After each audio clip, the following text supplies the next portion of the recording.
Consequences of poor cybersecurity.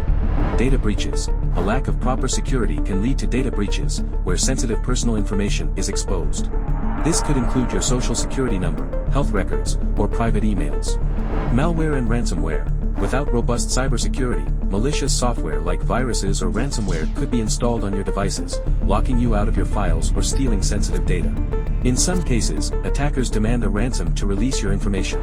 Financial and legal repercussions. For businesses, a cyber attack can lead to financial losses, legal consequences, and loss of customer trust.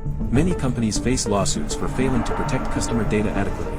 Reputation damage. Cyber attacks not only steal information but also harm the trust that customers or clients have in a business.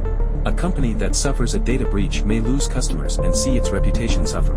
Make sure to stick around for our next video where we'll explore the key areas of cybersecurity.